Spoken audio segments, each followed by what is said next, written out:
Good evening. I'm Sundiata Chajua, and this is Real Talk History as a Weapon for Black Liberation. Tonight, I have a special guest.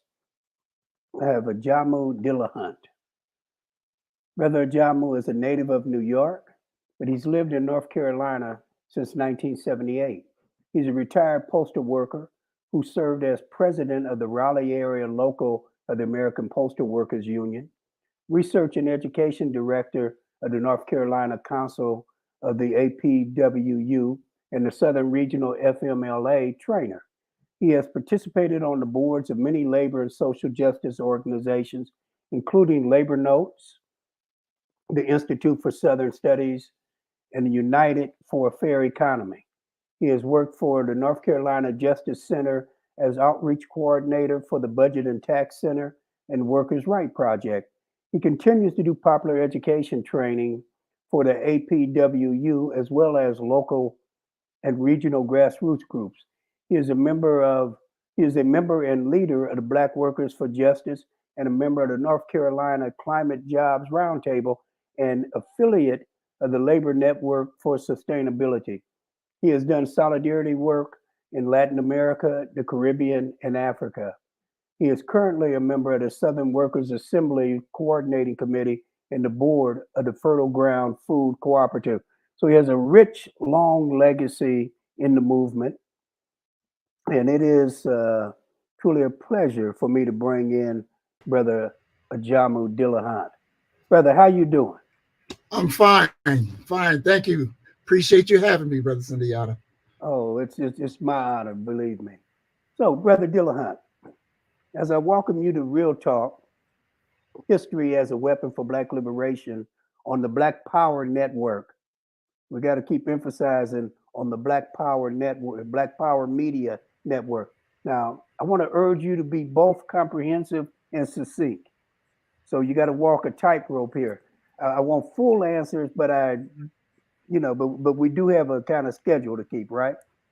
Now, I do interrupt, and I interrupt either for clarification or to speed you up toward a conclusion or to make a challenge, right? It's a dialogue.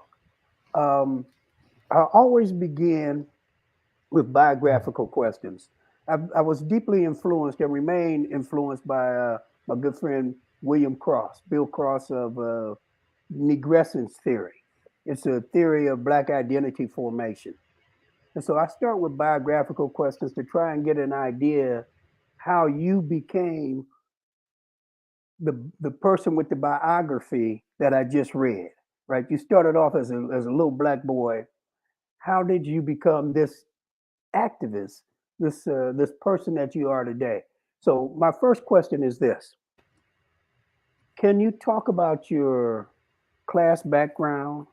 Talk about the place um, and the time in which you lived your formative years, with a particular emphasis on what were the Mhm. processes that led you to become this radical black political organizer that you are today.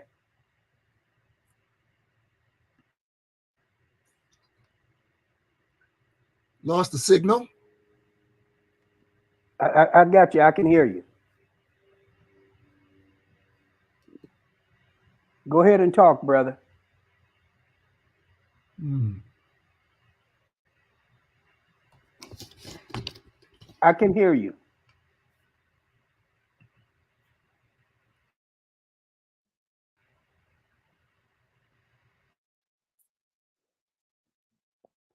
Brother Dillahunt, can you hear me?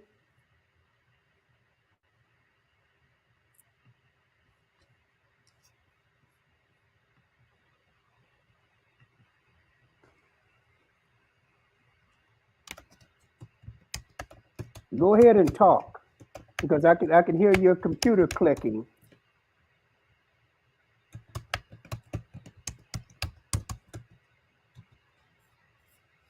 Apparently, he can't hear me.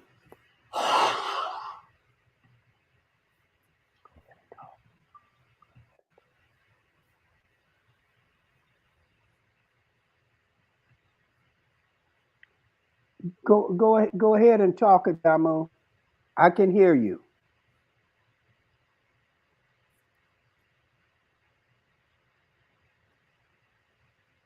Okay, understand everybody can hear me. See, I Yes. didn't hear the first question, Sundiata. Okay. So the first question is, you did not begin life as a Well, radical black let me say political this. organizer. In terms of my background and what kind of shaped my politics and activism. Um, yeah, I was born in 1945. And so the context of my family development comes out of the Great Migration. Both sides of the family from the South, from my mother's side, my maternal grandmother was from Charleston, South Carolina. My father's mother from New Bern, North Carolina. And they both made their way to New York as part of that Great Migration.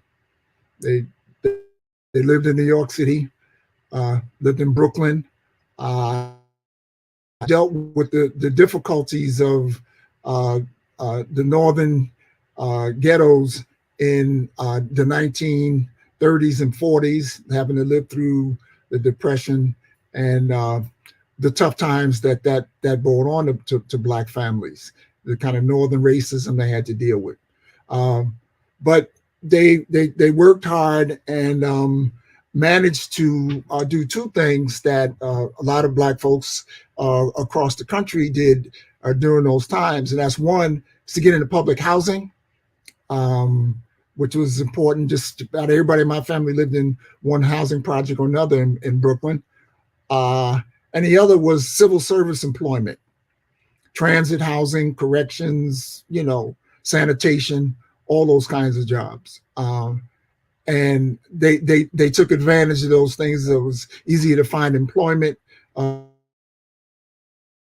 them, and that's how they managed to get through that period, get through that era. Um, I myself, come into being in the 1960s, watching everything going on around me. I think that the first real dose of understanding I got was from watching that famous CBS program where Mike Wallace interviewed Malcolm X. I guess That hate produced. the hate produced. That was it. I had a major impact on me. I shortly after that wrote a paper in high school on Black nationalism, um, and so that kind of triggered my interest Okay. and stuff. And so that's high school. That's 1960, 63, 62, 63. Can I ask, where did you find sources on Black nationalism in 1963 as a high school student?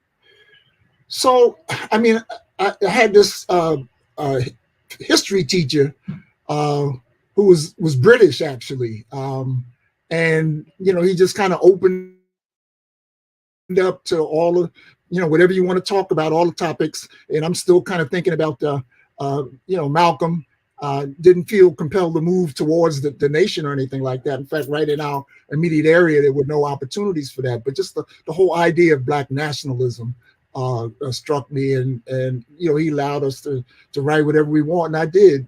So that was the beginning. I'm trying to remember the book. What's his name? You saying Udam. Oh, yes, Um, yes, yeah. Black nationalism in America. Yes. yeah, yeah, Yeah. yeah. That was it. So, Okay. um, and then I go off to university to is involved in a couple of civil rights demonstrations, and so that you know uh, that was the beginning of some activism, and by the late 60s and 70s back in New York, influenced by the East. Mm. G2 Uzi and the folks that built the East and the Hura Sasa School, um, really important, doing a lot of building work in Brooklyn and Queens. And so kind of was connected with them. And it's through those politics that Africa comes into Yes, to yes, view yes, yes. in a way that became very important in terms of the development. Uh, and like many others, looking at the struggles in the former Portuguese colonies, Guinea-Bissau, Mozambique, Angola, coming into touch with a national did it, led us to understanding imperialism in a different kind of way, understanding capitalism, and looking at different theoretical tools, Marxism actually, through the eyes and the guidance of, Amilcar Cabral, and many of the other fighters. And so, this is the kind of orientation that we had. And by the time we move into the 70s and 80s, begin to look at the working class as a place for struggle, that the centrality of the working class was important. And a brother out of New York, Jim Horton, who organized Harlem Fight Back, mainly organizing construction workers for employment in New York, really had this view about the centrality of Black. And so that was the kind of thrust. And we bring it down into North Carolina and start that work. And we'll talk about that, in a little while. But that's the kind of basic orientation. Let me deviate from the prepared questions for a moment. Um, I got an email today from a student at Southern Illinois University working on his PhD, and he's reading this new literature that's coming out, and the basic thrust of these folk is that there was no concrete difference between the North and the South, the degrees of racism, da da da da, that they're the same place, basically North and South. And so I'm just wondering, uh, being the child of grandparents who made the Great Migration, and having grown up initially in the northern area, what do you think about that thesis? About the South, That there's no material, that there's no difference in the oh, racism that one faces in the South as opposed to the North, that they're essentially the same thing. no, I don't see that. Um, Certainly they exist, but different forms. I mean, if you take the kind of view that Malcolm once expressed about, anything Everything south of the south of Canadian border, Canada. Right. it's the South. It is, yeah, I understand that, but the kind of structural, institutional component of it in the South is so much different. It's so embedded into the culture. The culture of white folks that gets expressed in whites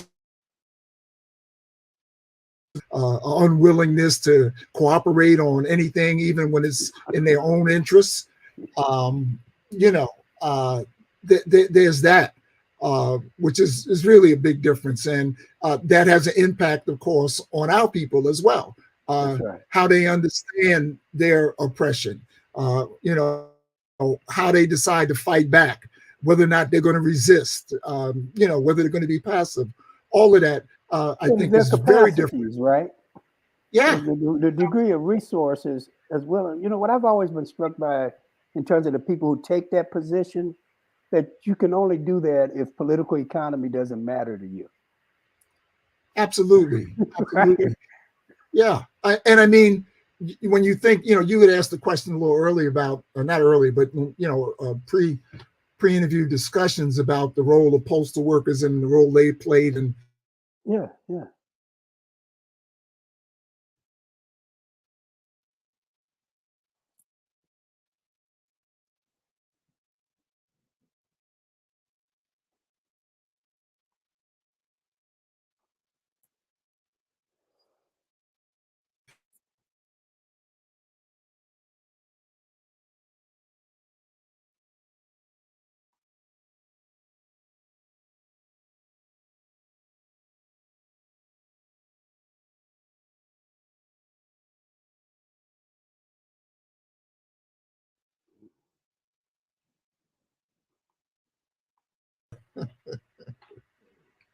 Okay. All right, brother. You were making the point about the differences in the South versus the North, on in terms of the culture, and how you were saying that the racist culture was embedded institutionally. Exactly, exactly. And I mean the power relationships, the question even of voting, being able to exercise power over any of the institutions in your community. All of those things are quite different than in the North. And I'm not sure what period the author is dealing with, uh, but I just don't see that being a helpful thesis. Yeah, I agree with you. Yeah, I think, in fact, I believe it's completely unhelpful and dangerous, very dangerous. So let me roll back and Let me say go this. ahead. Huh? Go ahead.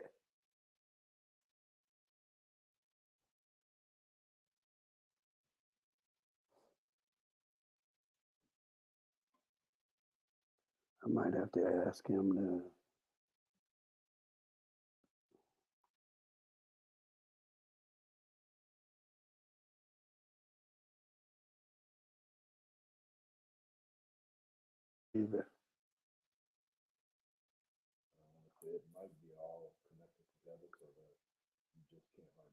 I wonder.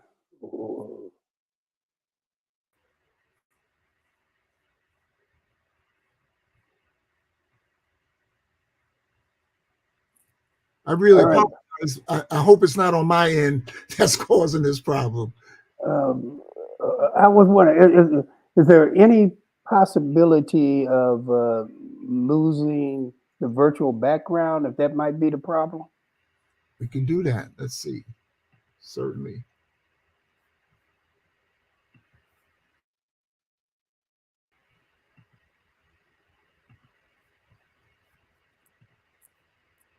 Because if it was on my end, I'd freeze up. All right. Okay. You even sound better. Okay. You want to pick up where you were? You were talking about institutional and cultural differences in the South, between the South and North, and why that thesis that Malcolm threw out as a kind of flippant comment that everything south of the Canadian border is South, that we know is more complex than that.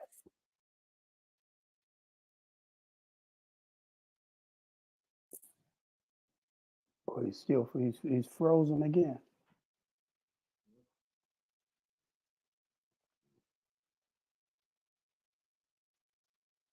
Brother Ajamu, is it possible to go with audio? He's out. Yeah.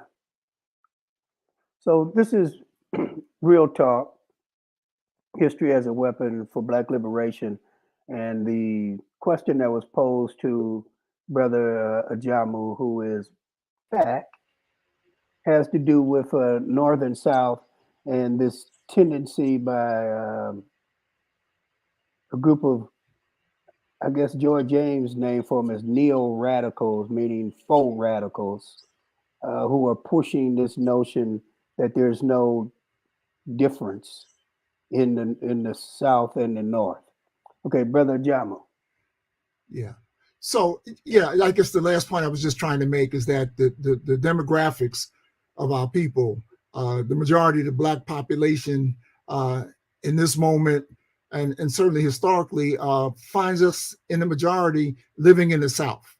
And that's important when we talk about struggling for power, for local power, to control institutions, to even send people, Congress. And we're seeing right now the big struggle in Georgia, uh, Mm-hmm. over Warnock and Herschel Walker, just as an example of it. But the role that Southern elected officials can play in national politics is something. All of this is built into that. So not making a distinction between the North and South is problematic in so many different ways.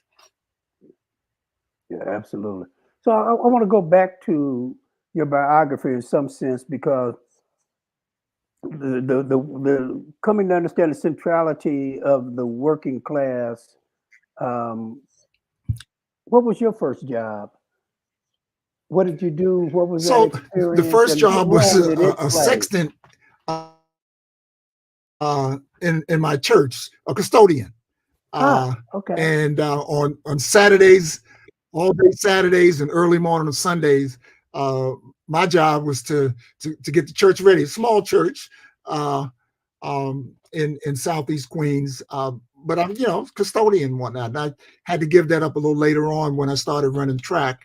And then the second job I had was a bank messenger in Manhattan. Mm. Uh, was really informative because you kind of got a little peek at the kind of financial structures that operate in New York City, and how people move information and money back and forth. But Um, brother, tell what and does a so bank I messenger got a chance do? to really uh, learn about Manhattan in that gig. Okay, but tell us what a bank messenger does, because I'm not sure everybody in the So audience this has a clue. it's really just taking deposit receipts from branch banks to headquarters so that they could input it into whatever the computer system was at that time. I'm talking about 1962 and so on. But just moving receipts. So we had a bunch of young people moving across the city, uh, picking up these receipts from the banks and taking them back to headquarters and whatnot. Is First there National anything City you Bank was the banking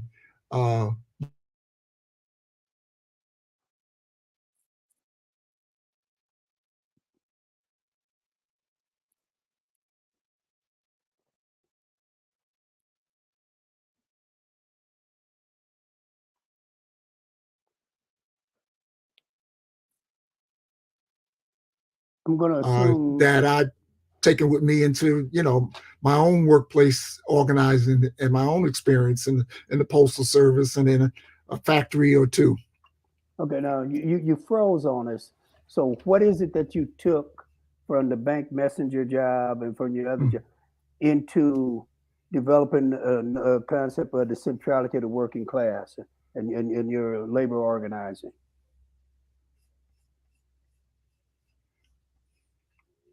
How did those early job experiences influence your politics?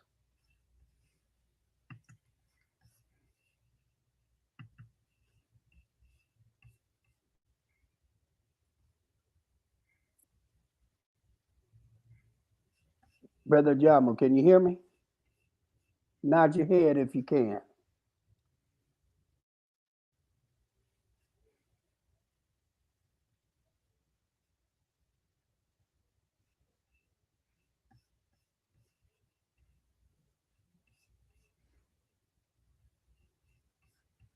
Let's see if you turn off your video and we go audio, if that works.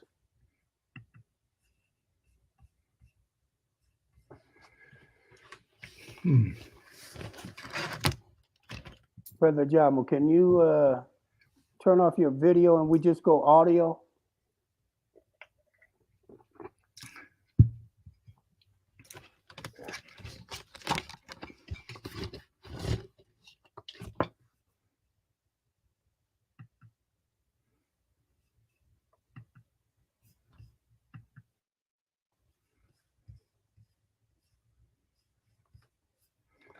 Well, Well, let's just pick up where we were, brother, and we'll just we'll get through this.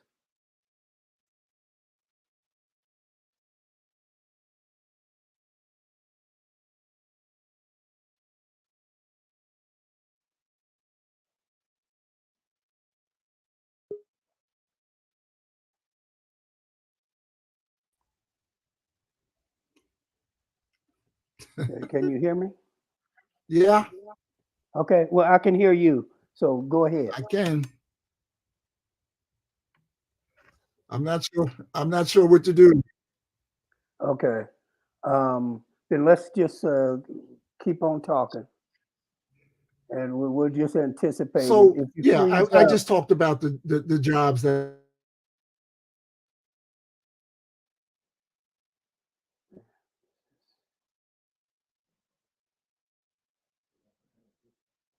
no, we haven't. And I got all bars. It's definitely on his end. yeah.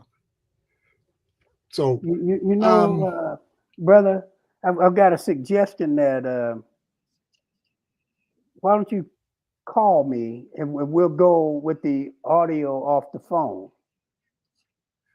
So I'm gonna send okay, you um, my phone number in okay, in a text. excellent.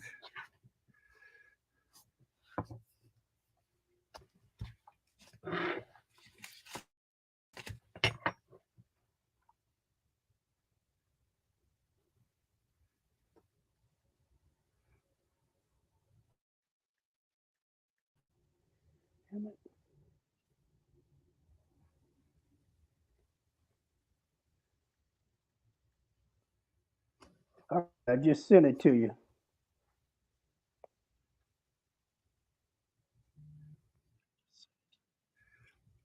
By email or text?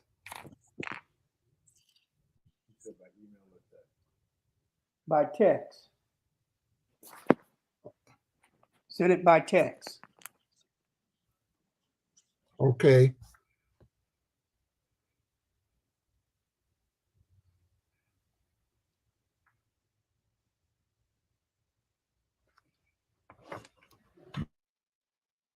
Nah.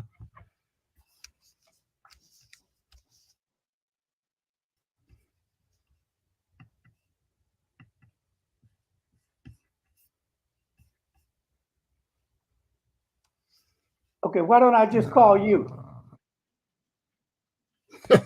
You have my number?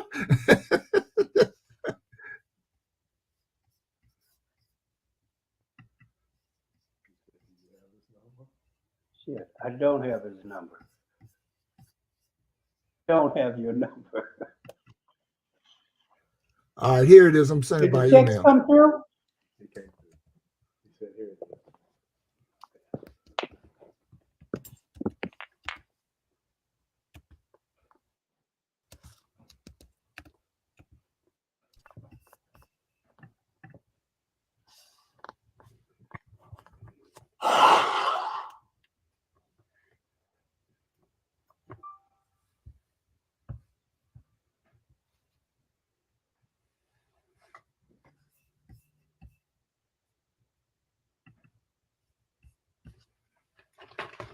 I got this active armor thing that might.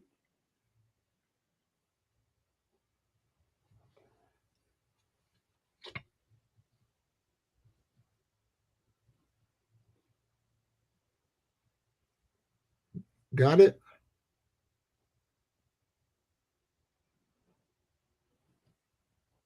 Brother, have you called yet? I sent it.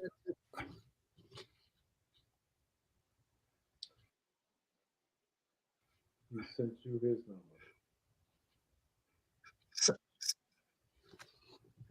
Send me your phone number. I don't, My number didn't come through. The number. My number didn't come through. That's what happened. Did he send? No, I haven't gotten it. I sent you my number in the email. He said he sent you an email.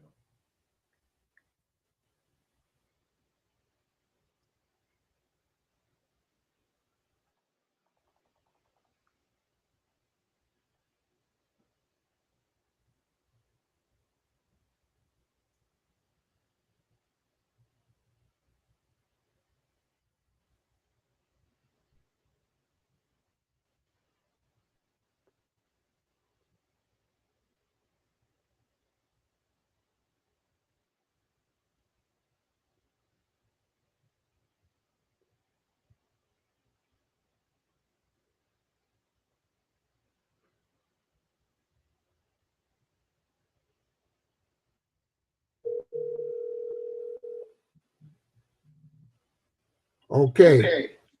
Yeah. All right. So I think All right. So I think I'm going to come off of.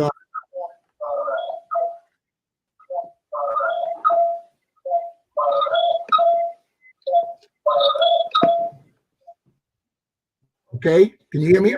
Yes, I can. Okay, let me Okay. check something. Let me post a comment. Can you hear us? All right, I'm waiting to see if they can hear us.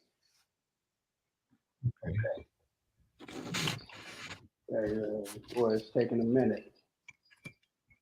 All right, let's go on and we'll find out. Okay, they say yes. All right, Okay. let's go, brother.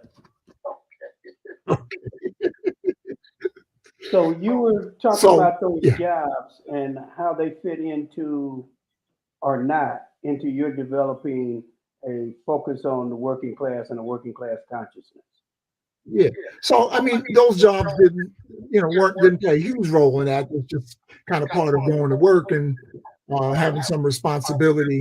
But then again, as I said before, the kind of family ethic would work, and having these working class jobs, mainly civil service, public service work, all of that kind of shape, where I would be later on in terms of understanding the need for being in a working class. And so, like, many others of the generation, we end up going to the working class, going to the factories, going to the point of production to be involved in organizing the Black working class. And again, a lot of that, I mean, many organizations and folks like the League of Revolutionary Black Workers, et cetera, they had a different kind of experience. But our experience was like, let's go to the factories and whatnot. That's where the classes, that's where most of our people reside. That's where we need to organize. Classes, the kind of motive force for change. And we've got to build it. We've got to build power in the workplace. We've got to build power amongst the working class as part of the broader Black liberation movement. And so that, Black workers can take the lead. That's that old slogan that people use. Black workers take the lead. But it also, relates to a kind of broad Black united front of all classes that are willing to struggle for some semblance of power, for freedom from, white supremacy. Thank you for that. I want to kind of shift to the specificity of postal workers. When I was doing some research, I discovered that Black folks were involved in delivering the mail in the 18th century, right? And that there had been a consistent involvement in Blacks delivering the mail, and that there was indeed a racist attack. They were using enslaved Africans to deliver the mail. And then around 1802, there's a new postmaster who comes in and he makes a link between the Haitian Revolution and enslaved Black folk delivering the mail, and he talks about how they can scope cities, learn and plan and etc. So Congress passes a law that bars Black folk from delivering the mail from like 1802 to 1868. But after that, you see again a rapid inclusion in postal work. So can you talk about Black postal workers, their significance in the struggle for liberation? Yeah, and I really want to appreciate you sharing that history. I frankly did not know that. It was kind of mind blowing to see it on a number of levels. On one level, just the connection with the Haitian Revolution. We know how the Haitian Revolution had an impact on the slaveocracy in so many different ways. That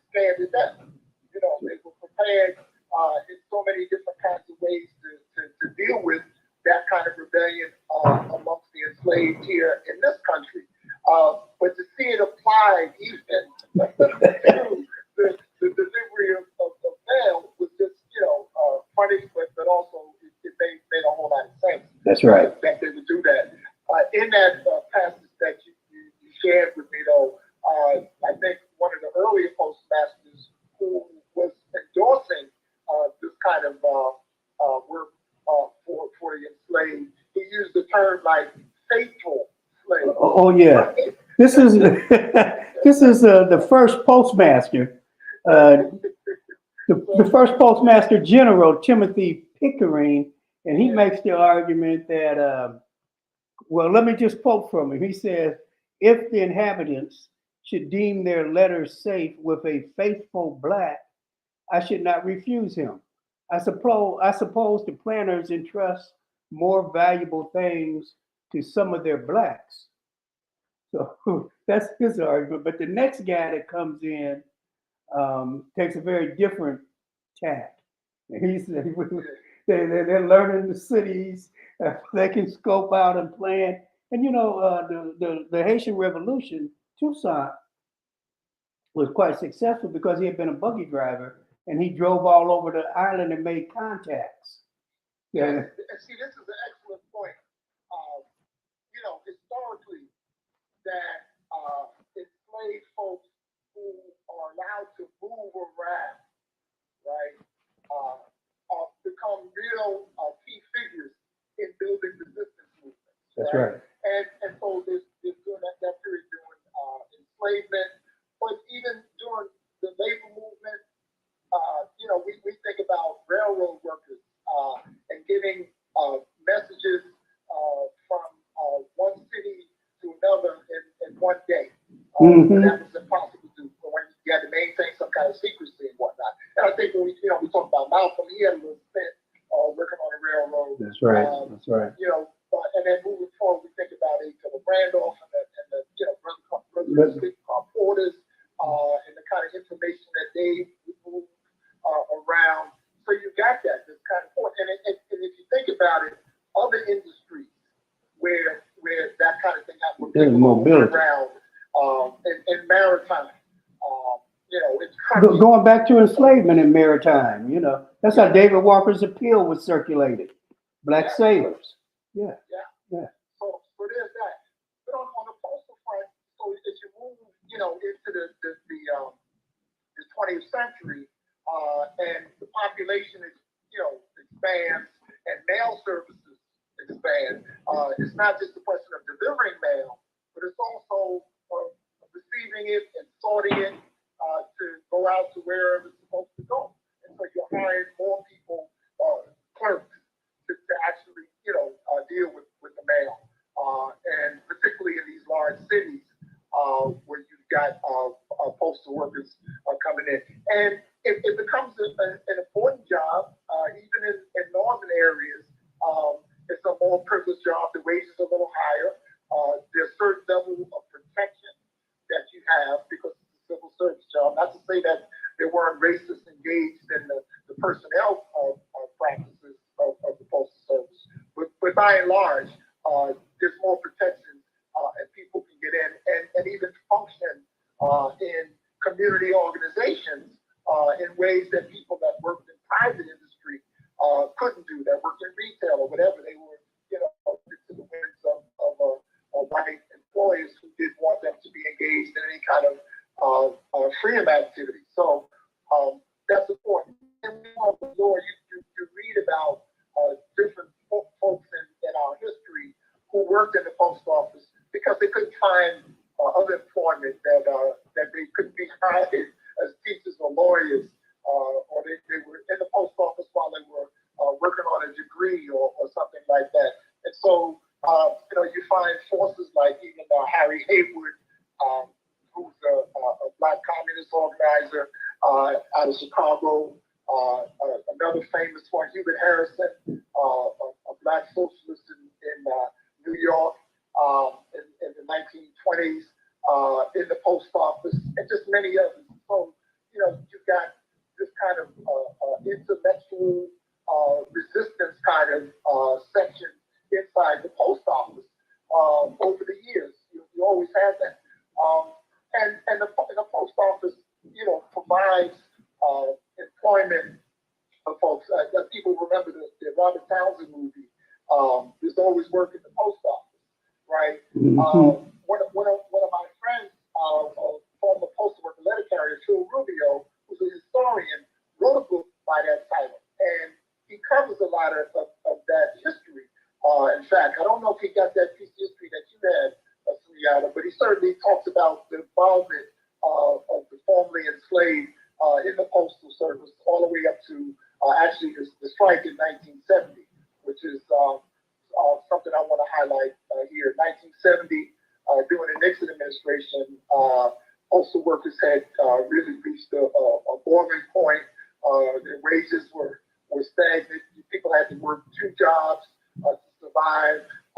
They were eligible for welfare benefits, and they went on strike, a major strike, and it led to the collective bargaining agreement that we have today. And in that strike, which was mainly led by letter carriers, but also by clerks, Black workers were very active in it, particularly in the major metropolitan areas. We had a lot of young people who just come back from Vietnam, ain't afraid of anything, and militant, and joined the ranks of the strikers and helped to move that forward. And then, the union at the national level has always had a fair degree of Black leadership in it. How do you account for that? Well, I mean, Because of the percentage of Black folk in the industry? Exactly. Okay. Exactly. Large percentage. And of course, a lot of it has to do with geography as well. But in all the major cities, right, the majority of the workforce is African American. And so, we're going to join the union, and we're going to fight for union leadership. And a lot of those folks end up going into national leadership and so on. The vice president for many years, Bill Burris, was out of Cleveland. And there's a slew of Black leaders on a regional level and so on. So, just having Black leadership isn't the answer. Part of it. The whole question of Black faces and Black representation, in the post office and in the union, is the same as it is in the broader society.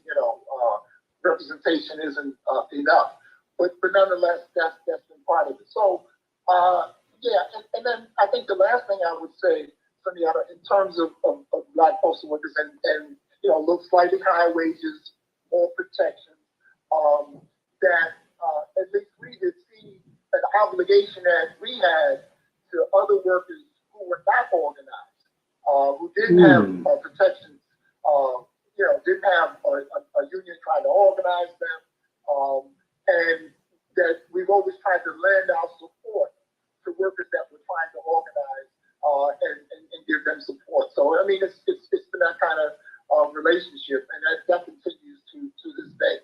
So Black Workers for Justice was formed out of that type of relationship, so that it begins with Black women workers at Walmart, and then Yes. and so you as a postal worker and postal workers felt a need for solidarity and engage in that struggle. Is that how the organization gets created? No, partially. I mean, you were right about the Kmart. Okay. The women workers at Kmart in Rocky Mount, who were fighting against racist discrimination in the Kmart store. And so people organized them. But here I want to say, when we talk about spontaneity and so on, spontaneity does have its place, and many struggles evolve out of that, right? And so the women there are reaching out to the community, reached out to some seasoned organizers, Saladin Mohammed and Naima Mohammed, transplants from Philadelphia, who had a political view about the importance of the South, had a political view about the necessity of organizing the Black working class, and here they are in that town where this struggle emerges. And so, through broad outreach to the community, clergy, to other workers. They were able to build a movement to put pressure on Kmart to reinstate some of the workers that had been fired, but also to remove the manager who had been giving the women a hard time. So that's the Kmart Workers for Justice emerged out of that. But Saladin and Gaza, Laughing House, and Jim Grant from the Charlotte Three and others had been doing work in Eastern North Carolina with other workers, building committees in workplaces. And so at the end of 1982, we brought them together into what we would now call the Assembly. And people decided that we're going to build the Black Workers for Justice. And that it came out of that. The people from, maybe 10 or 15 different workplaces came together to actually build it. But it had a kind of conscious element that was part of it, that was leading it. I want to pick up two things that you said for you to elaborate on for the audience. The first is the Charlotte Three, and then in recognition of Brother Saladin, who recently transitioned, can you just give us some background and talk about his significance? Sure. Well, let me start with the Charlotte Three because it also kind of relates to what we're saying in terms of this generation moving on. The Charlotte Three was the case. Many people if they know the history, they remember it, but it's not as well known as the Wilmington 10. Right. The case kind of happened simultaneous. But three activists, Jim Grant, T.J. Reddy, and I'm blanking on the third brother's name, had been organizing in Charlotte and fighting against some discriminatory practices of a riding stable there. And somebody set fire to the stable, and the local authorities took that opportunity to frame up Jim and TJ and send them to prison, basically. They had been involved in worker organizing in Charlotte. They had been doing anti-war work, counseling people on how to get out of the draft, organized some bus drivers there, and so they were targets. Charles Parker is the third person. Yes. Yeah, like the great saxophonist. And all gone now, by the way. All deceased. Jim came on to Raleigh and lived and moved to Eastern North Carolina and was one of our very active members in the Black Workers for Justice. He transitioned last November and leaves a major legacy. People are pulling together some written histories on Jim, but Jim worked with CORE, worked with SCEF, and just had. Now, what is SCEF? SCEF is the Southern Conference Educational Fund, Okay. which was a civil rights organization here in the South, mainly led by white activists, Ann Brayton. People might want to look at her as a new history out on Ann Brayton. That's right. And that's actually pretty good. And so Jim had all these connections, and he was a member of Black Workers for Justice, and part of that organizing core.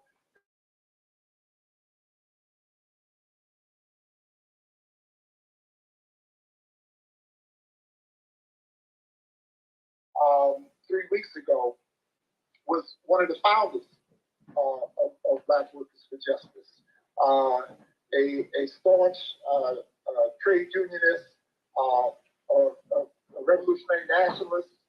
Before that, active in Philadelphia and organizing there with the Revolutionary Action Movement, the Black Guards, and later the African People's Party. But he too, like others of us, came south to organize the Black working class in the South.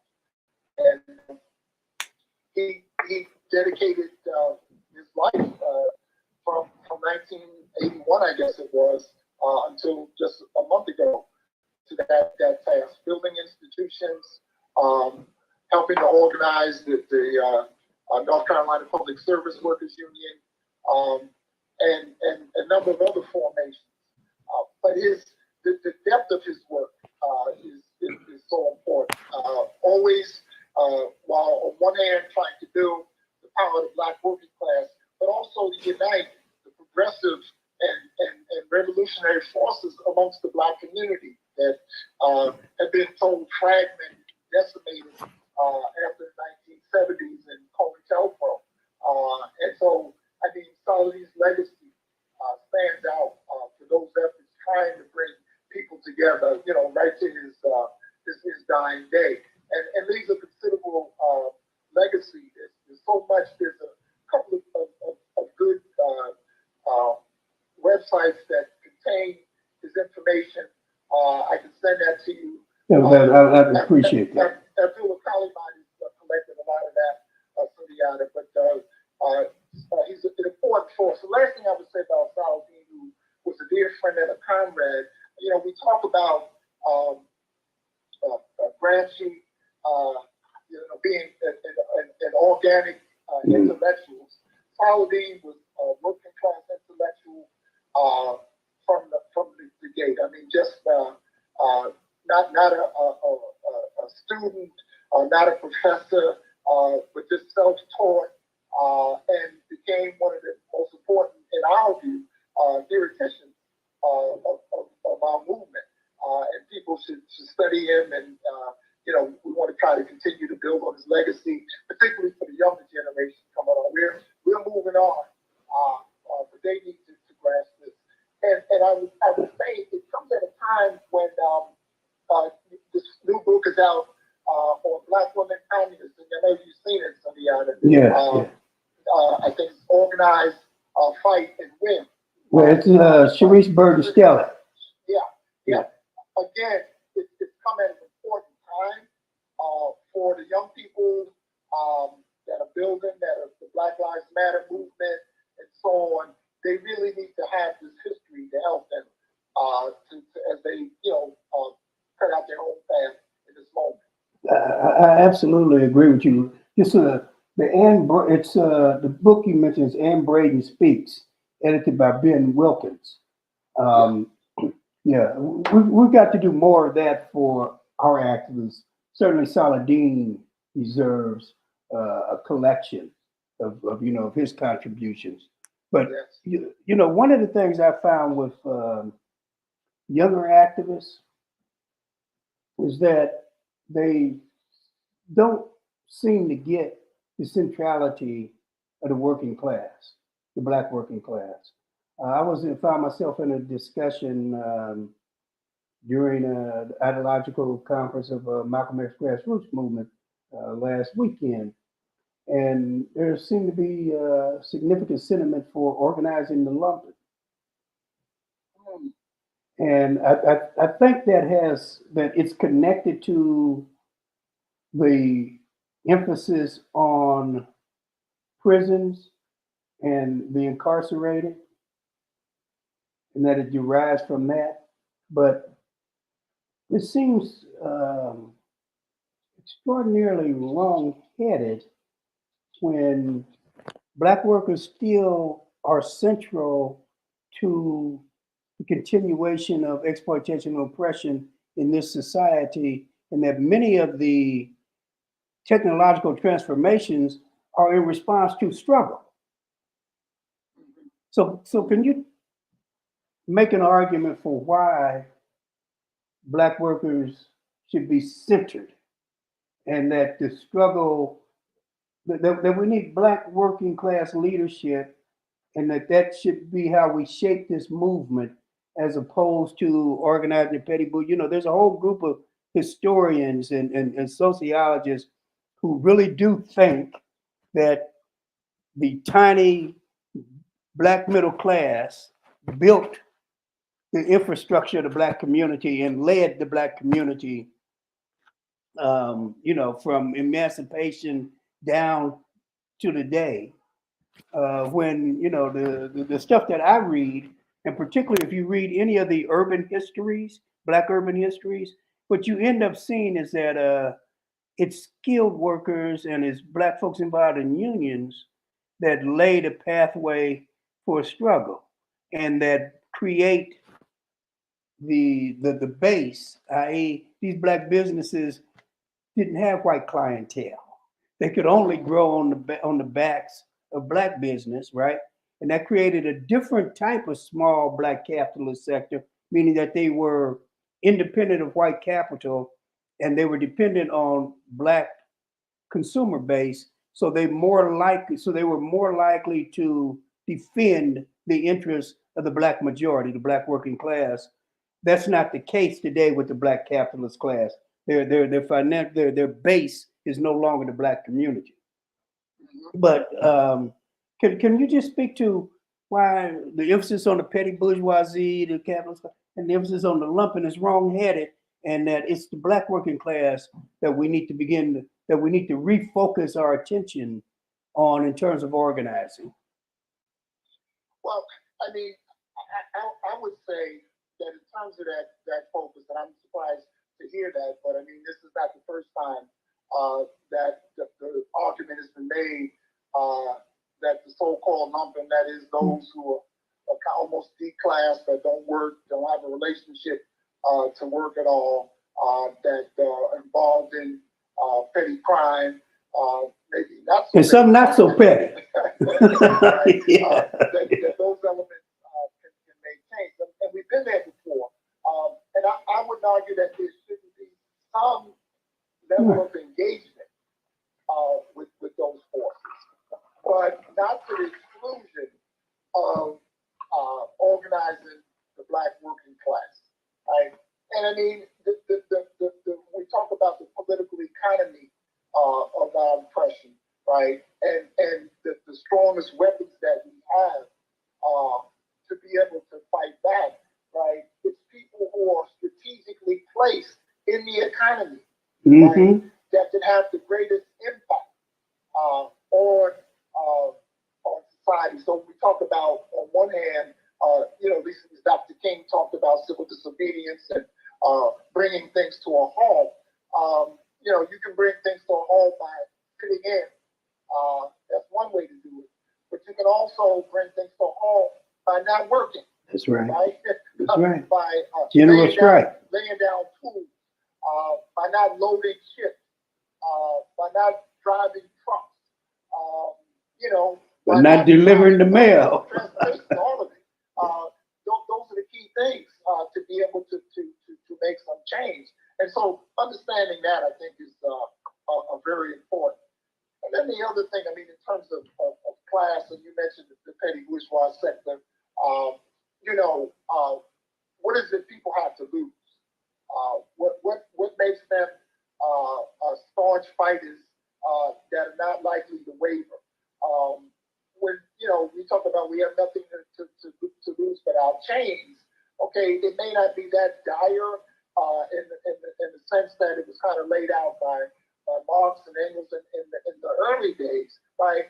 But certainly don't have the kind of investment in the capitalist system that many of the petty bourgeois, certainly the Black bourgeoisie, has at this moment. So I mean, people are ready, and this relates to a question you had asked me to think about also, about why is it we're seeing this new activity in worker organizing, and what's happening, and it's a question of people reaching a point where they see that the employers are not going to do right by them, right? That they're making tremendous profits, particularly during the pandemic.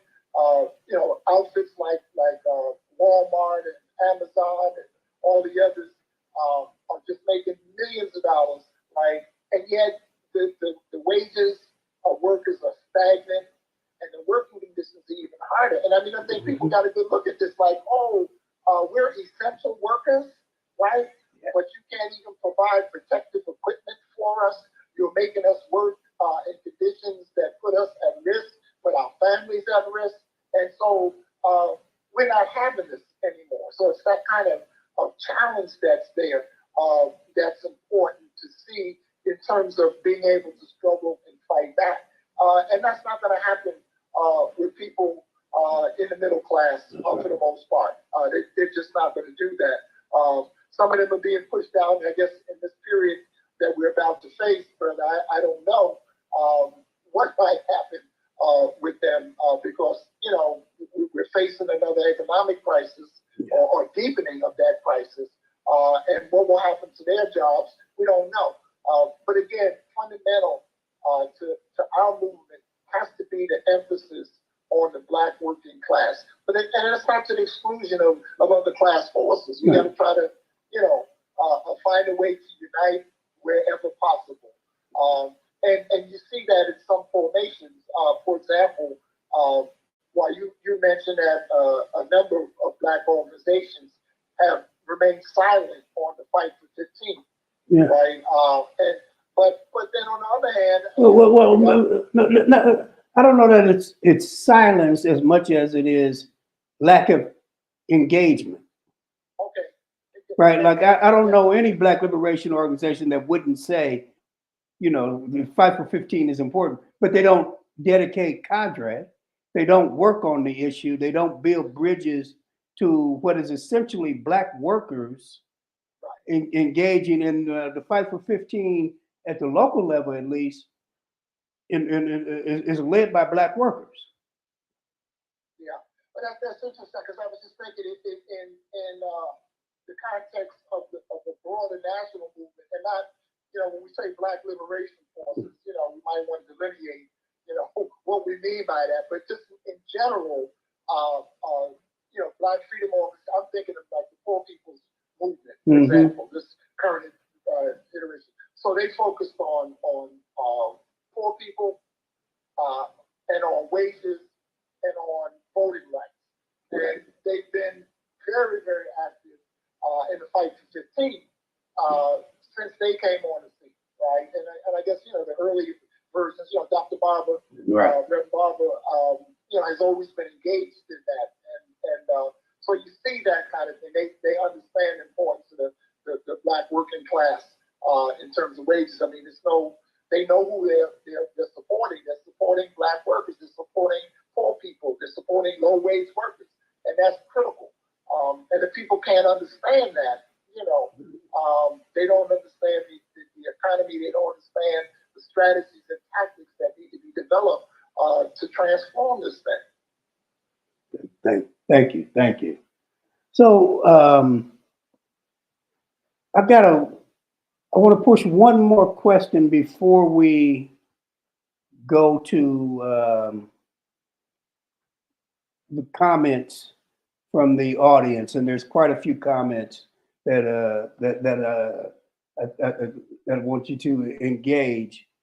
But I want to kind of have you talk about this moment, right? Since Trump, there's been a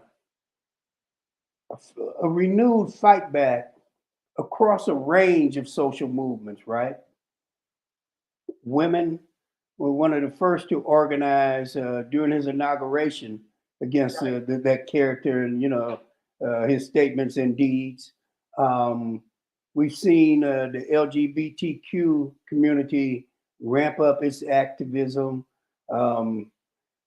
There's an interesting thing happening with Jewish people. They're having to decide whether they're going to fight back or not, because there's real strange noises being made by the right. And of course, us and the indigenous people.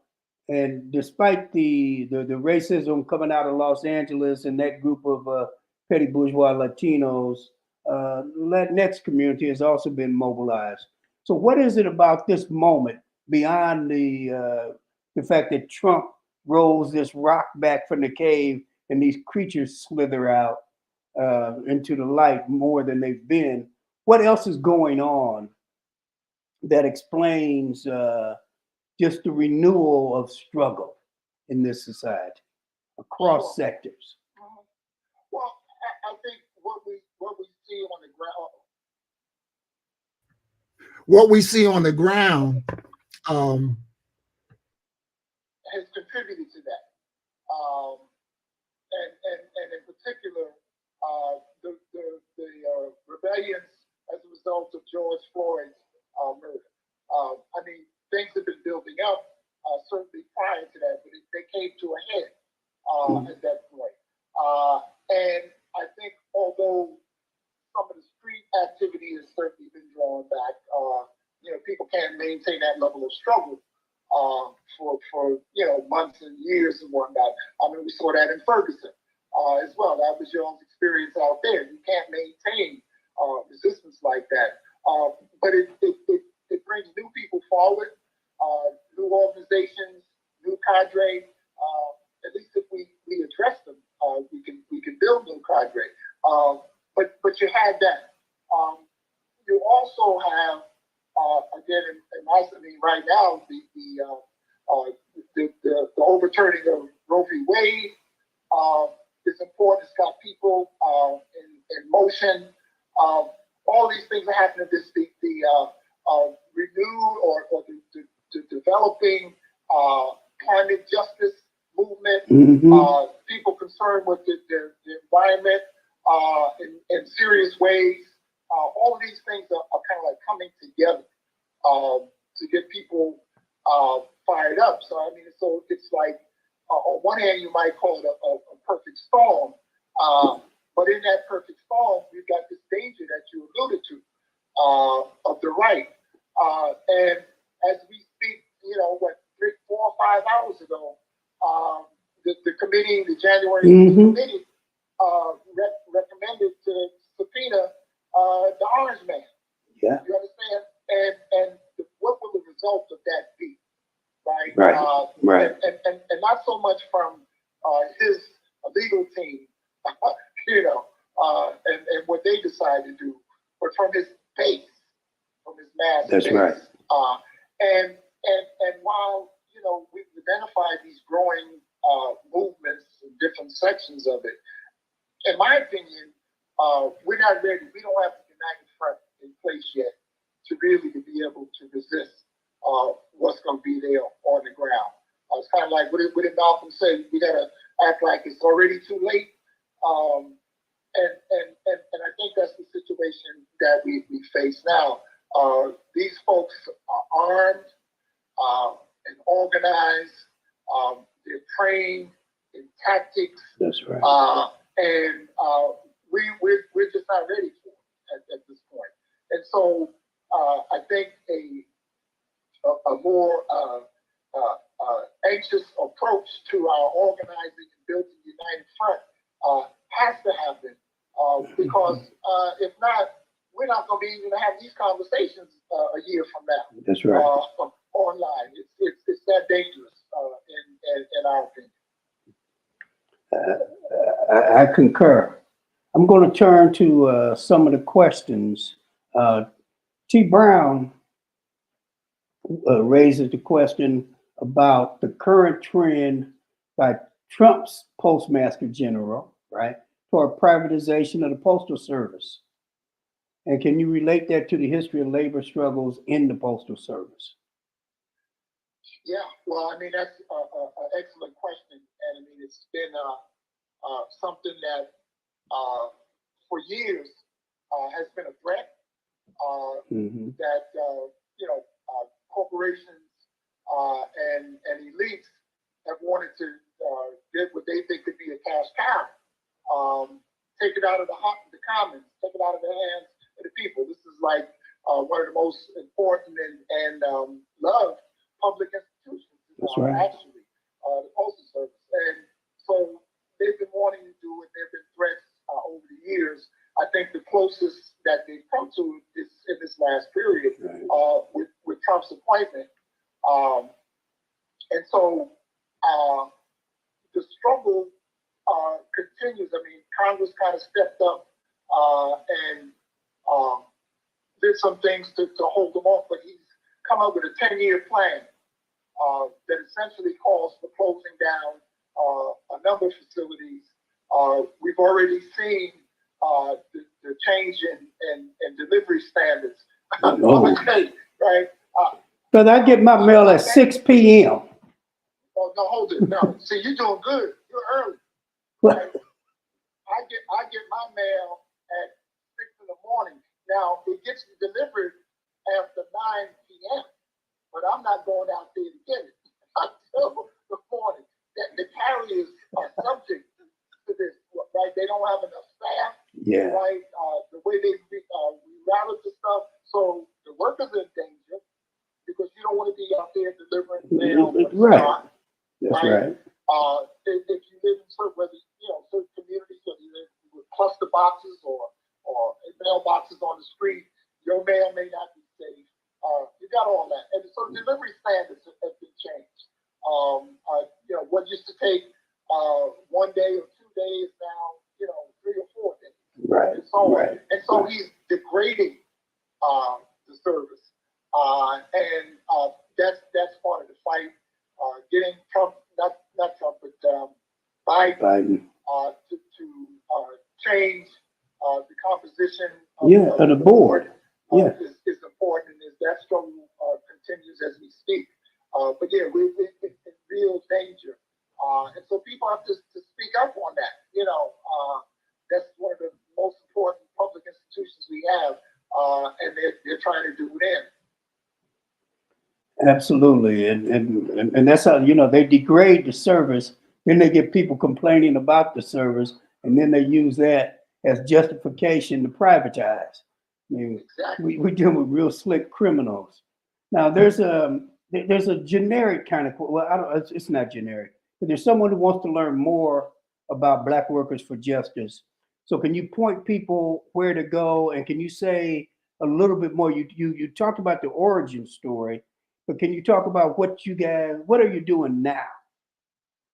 Yeah, so I mean, basically, what our goal is to actually build leadership of Black workers. Right? We want to organize at the workplace. We want to organize in the community. Those are the two areas to build strength and power. Okay, so talk about that relationship of point of production organizing and then community organizing. And what I mean here is that one of the things in the proposition, the resolution I was presenting, I was making an argument that food deserts, healthcare issues, these are working class issues. And on the one hand, you had questions of labor struggles at the point of production, but when you're fighting for these things that affect the majority of Black people, they're working class issues. And the question is, how do we build the bridges? So, you've been doing this work for a long time, so talk about that. Yeah, I mean, that's an important point. Let's start though from the workplace, where people earn their living, where they're subject to sometimes unsafe conditions that jeopidize their health and actually their lives, where they've got to make wages that are livable to be able to support their families. So we've got to have some attention paid to that on a regular basis and build organization. We feel like every workplace needs some type of organization. Ultimately, a union with a collective bargaining agreement that could be enforced and require the employer to do the kinds of things that we think they need to do in terms of wages and benefits and conditions, right? But until you can have that, just the basic organization to speak out. Maybe it's about that area in the workplace that's unsafe. We've got to have somebody dealing with that. Maybe it's about the discrimination in terms of who gets the more skilled jobs or the dirtier jobs or whatever. All those kinds of things require organization inside the workplace, right? Those folks, though, also, as you pointed out, live in the community, have to have adequate housing, right? Need to have good schools for their children to be able to go to. Need to have a source of healthy food that's available to them. All of those kinds of things, and for all those problems, are problems of workers away from the point of production, but in the communities where they live. I recall some years ago, the Congress of South African Trade Unions, COSATU, had a campaign, and it was about education. And they were saying, I think the slogan was that workers are parents too. In other words, yeah, we're workers, we're dealing with the point of production, but our children go to school and they need this, that, and the other. I don't remember what the exact education issues were, but it was making it clear that, you know, working class issues take place not just at the workplace, but also in the community. And you know, that's the great. So this is what we try to do. It also deals with, and over the years we've dealt with police brutality. You know, defending the community in that way. You know, running people, particularly in the South, where in many jurisdictions you have Black majorities, but no Black representation or very little Black representation. And so Black workers have to lead that change, and we can't leave it up to the preachers. We can't leave it up to the attorneys. You know, we can't leave it up to the professionals who are always ready to jump out there, but not always, you know, able to uphold the needs of the community as they enter those positions. So, I mean, that's part of it. And I think what underpins it, you know, you would ask again questions about any lessons we learned from the League of Revolutionary Black Workers. Yeah. Right. And I won't go into, you know, who that was. We just assume the audience may know. Yeah. But one of the things about that is that it made it clear that their members knew the source of their difficulties at work. And it wasn't just bad union officials, although there were bad union officials, but the economic system, the exploitation, right? The speed up, you know, the profits being taken out of their pockets into the pockets of the shareholders. Yeah. That they understand that. So understanding the system that we live in is really important. It's not education you're getting in school, right? And so the workers' organizations have to do that. So we've had, as part of our practice over 40 years, held worker schools where we deal with these very basic questions of political economy, also about internationalism. You know, how do we fit into the world system? Who else is in the same kind of conditions that we're in? You know, we're part of an African family. Well, what about people in the rest of the diaspora? How are they making out? How are they relating to the economic system that they're in Europe or wherever? What's work like in the Caribbean? All those kinds of things are part of our political education and practice, and you know, we continue to try to do that and build. Thank you. Superb answer. Now, I've got 3 or 4 questions that are focused on the question of the incarcerated. And the thrust of the argument is that they are workers. And can you speak about the prison as a point of production? Yeah, that's interesting that you asked that. I mentioned earlier Jim Grant, right? And just recently there was a Southern Labor Conference, and somebody gave a paper about the North Carolina Prisoners Union that Jim, while he was behind bars, first in federal custody and then later in state custody, helped to organize. And the Prisoners Union was dedicated to dealing with that very question about prison labor being uncompensated and being a form of exploitation behind bars that had to stop, and that, you know, workers in prison should not be forced to do that work, but if they work, that they should be compensated for it with a fair wage, not a prison wage, but a fair wage, you know, equivalent of what workers on the outside doing similar work would be getting. And so, yeah, I think that's important. That work, as far as we know, it stopped in North Carolina. It didn't go far. There's some couple of court cases that they lost, actually, but there was some degree. That was in the 1970s where that took place. And so, I mean, I think that needs to be done again. I think that's a little different from the question of lumpen organizing in the street. But I think that's important. And it brings up another contradiction too, though. When we talk about the penal system and organized labor, part of the struggle that's going on now in many unions, right, particularly public employee unions, right, is the engagement or involvement of corrections officers. Yeah. Right?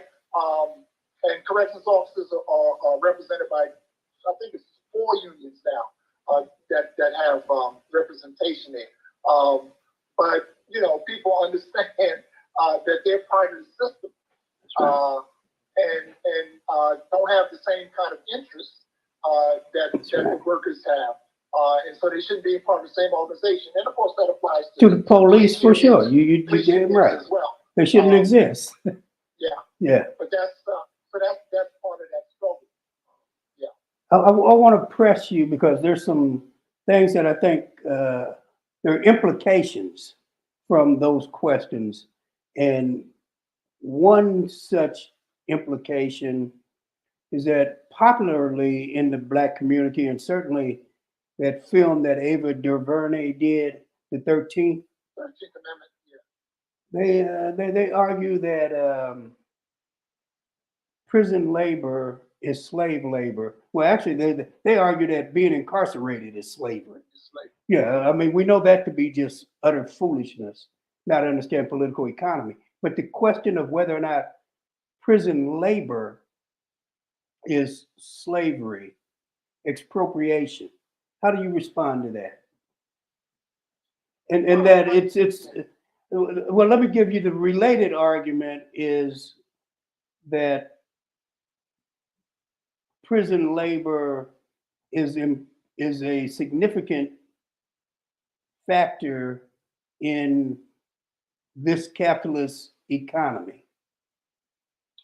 Yeah, so again, I'm not a student of that particular area, but just on the face of it, I would say I don't think so. Yeah. I really don't. I mean, we know about certainly prison industry across the country, in different areas, and even as I understand now, in the tech sector, you're finding people doing work in prisons. But it being a significant part, I don't think so. The data I've seen has it at 1%, and that's probably too high. So I agree with you that one, I don't think being incarcerated is slavery. Slavery isn't simply labor exploitation, or even for those people who want to argue that it's expropriation and not exploitation, whatever. But it's being owned. It's chattel slavery, and there's a little more going on the plantation than just exploiting your labor, right? That's endemic to enslavement. So I think that those are wrong-headed analogies that lead us into confusion. But I also don't think that prison labor is significant to this financialized global racial capital. It's a problem, but it's not a significant part. The economy could do without it and not miss it. That's my view. So what do you think? Yeah, well, I mean, I'm thinking, I know that this is a pretty rigorous abolitionist movement in the country.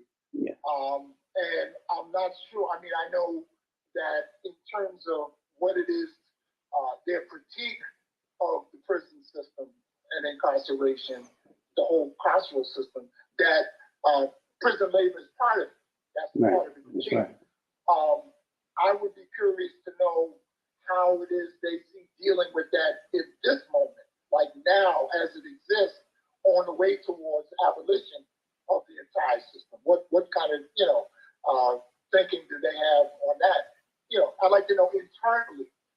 people see dealing with that? Is there a movement from the outside that calls for, first the abolition of prison work? Is that something? Who should lead that? Where are the points of pressure that we would put on the state to actually make that stop? I'm not sure, but I think it's an interesting and important question. Okay, we're at 8:26. We got 4 minutes. Is there something that you wanted to address, or just a political comment that you want to make? But before you do that, tell us where we can find information on Black Workers for Justice. What's the website? Blackworkersforjustice.com. One word, blackworkersforjustice.com. You can also find us on Facebook.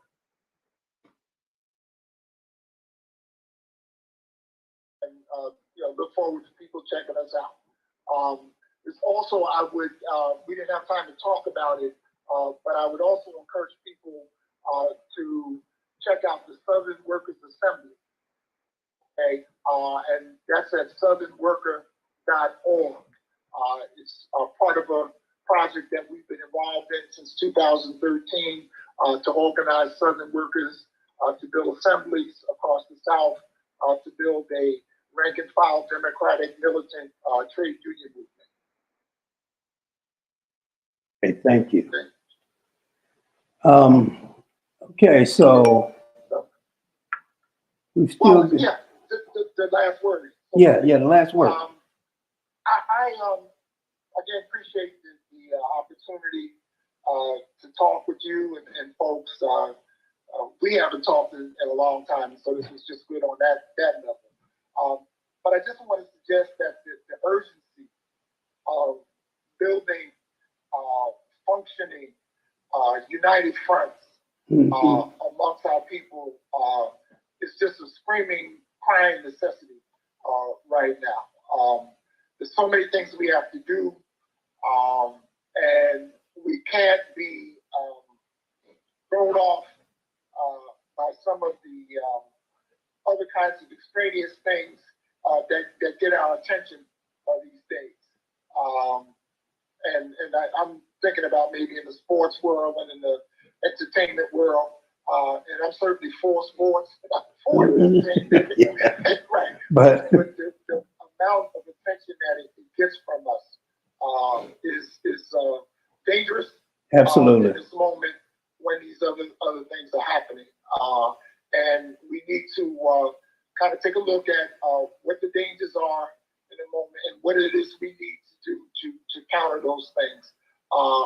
To be, put aside differences, to give each other some grace. Some of the outstanding contradictions from the previous periods need to be set aside. And finally, I think veterans need to be more open to the younger generation, to their ideas, and consider the idea of us being led rather than us leading. Absolutely. Someone said that if you're not preparing people to succeed you, if you don't know when to get off the stage, we got problems. So brother, it's been a pleasure. Like you said, it's been a long time since we've talked, and this was wonderful. And I'm going to remove you and remove myself and end the broadcast.